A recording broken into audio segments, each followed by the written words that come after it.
أطلقت مؤسسة أخبار اليوم خدمة Augmented Reality، وهي خدمة تفاعلية جديدة الأولى من نوعها في مجال الصحافة العربية، سواء على مستوى الوطن العربي أو الشرق الأوسط.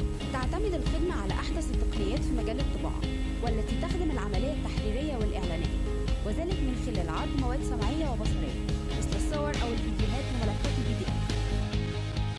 الله الله الله الله، طلقة طلقة طلقة طلقة بهجمة منظمة جميلة من ناحية اليمين، الجبهة الأنشط، مع إمكانية ربط المحتوى المطبوع بروابط خارجية لمواقع إلكترونية أو بمواقع التواصل الاجتماعي فيسبوك أو تويتر، انستجرام أو غيرها من مواقع التواصل الاجتماعي الشهيرة. يمكن الاستفادة من الخدمة في عدة مجالات، فمن الممكن إدراج مزيدا من الصور الإضافية والفيديوهات وربط المادة التحريرية بمواد أخرى أيا كان نوعها. كذلك ربط المادة الإعلانية بروابط خارجية لمشاهدة مواد تفاعلية لتتصفح الجريدة كما لو كنت تقرأها لأول مرة، ولمتابعة تطورات الأحداث الجارية على الساحة. فأصبح بإمكان القارئ متابعة تطورات ما استجد على الساحة بعد طباعة الجريدة، فيكفي القارئ أن يقوم بعمل سكان لعنوان الخبر المطبوع ليحصل على أي مستجد، وكأنه يحصل على المزيد من الطبعات على مدار الساعة.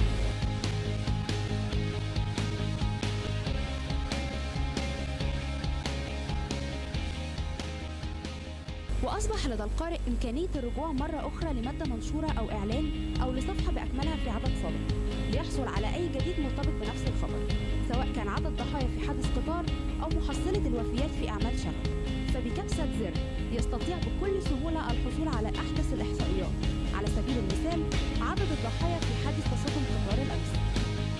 ولمحبي السينما الباحثين عن أحدث الأفلام المعروضة في دور العرض لن يكتفوا بمشاهدة إعلان مطبوع أو عرض البوستر الفيلم، بل أصبح بإمكانهم مشاهدة برومو الفيلم ومعرفة دور العرض التي تقوم بعرضه، وذلك بلمسة واحدة. فيستطيع الاتصال عن طريق الرقم المخصص لحجز مقاعد في السينما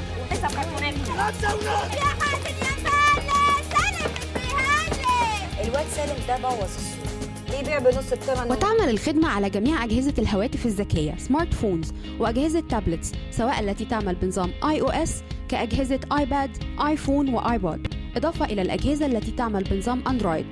ويمكن تحميل لاير، وهو التطبيق الخاص بقراءة المحتوى الذكي، سواء عن طريق أب ستور أو جوجل بلاي للأجهزة التي تعمل بنظام أندرويد، كما أن التطبيق متوافق مع كافة نسخ أندرويد وآي أو إس.